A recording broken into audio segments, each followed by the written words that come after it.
That's funny. Yeah, that they get so hot. The stove, the bottom part of the stove is 1959. My father bought it in 1959. The upper part I put the pans on in 2000. So they're only 15 years old. I'm chilly. Go in? Yeah. Oh, I've replaced the doors on it. First year, I pulled the door together. It doesn't work if you've been pushing in frozen slab wood. It doesn't work that well. Not cast iron. So is the only thing this would be used for is to... That's all it's used for is cook and serve. So hence the dollar signs. Well, each one has their own heat sink they put on the front of them at that time. There's a big L for liter. The one door I have out there has a VT on it for Vermont made. And then I don't know what, I forgot what the Grimm had. But they've gone to a steel front now. Anyway, they don't have that insulated front. Do you keep this thing going 24 hours a day? No. You could, but we thankfully our evaporator outsizes our grove, so our sugar bush. So it actually makes it so we don't have to get to that point where we're boiling through the night. What do you be this year, you think? Probably right around 160, right in there, 163, which our norm is between 2 and 250. So How does it compare to last year? last year, I want to say it's pretty similar, like roundabouts.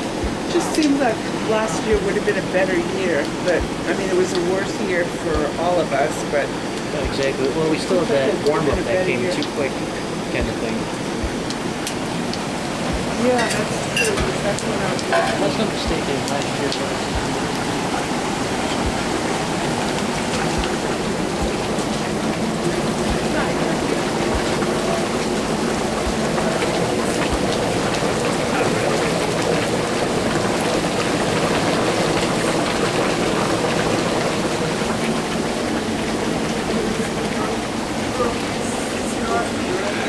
Come back here and look at this boiling. Come back a little bit.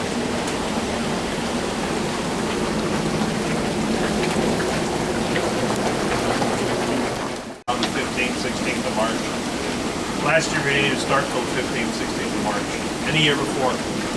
Yeah, when did you start this year? On the 27th of February. Yeah, I started tapping right after the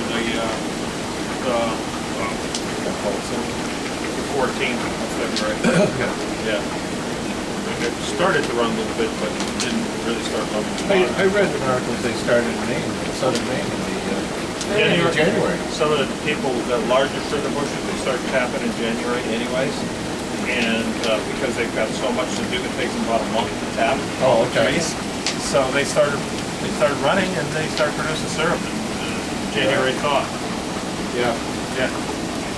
Some of the ones that have 4 and 10,000 to 20, 30,000. I know one person up in Vermont that's got 30, 33, 34,000 taps.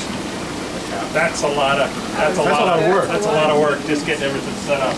And you have to tap it every year. You have to do all new taps. Yeah. Yep. Every year. How old that is? That they still make them kind of that way. I don't know why, because it's one of the least efficient evaporators. Do you still use that? Hand system. Do you still use that door? I don't use it at all. I just use that as an example Okay. to show people what these doors feel like, how heavy they are. They're not. That's a lot of. That's a lot of steel in there. That's what I figured. Yeah. That period. But yeah, they make insulated Was it a fronts lot of now. women? That's what the newer evaporators. They start doing insulated fronts more recently. And people always ask me that, no, the sugar house was built on a level. Right. And that hill was built for the horses in 1910. Oh, okay. Horses, the sled would go up, there was no electricity on it.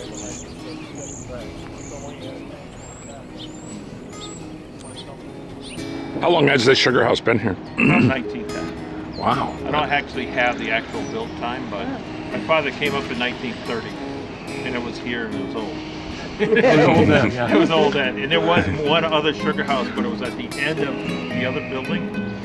And I found the arch when I built the little shed I built over there, wood roof. And he didn't like that idea.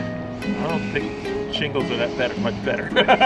Actually, you know, when you get sparks coming down from the from the chimney back there. But I'm going to put a metal roof on it one of these days.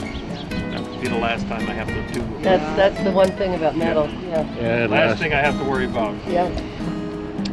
Well, thank you. You're welcome. Thank you so much. Enjoy. That's where we draw all the sap into now.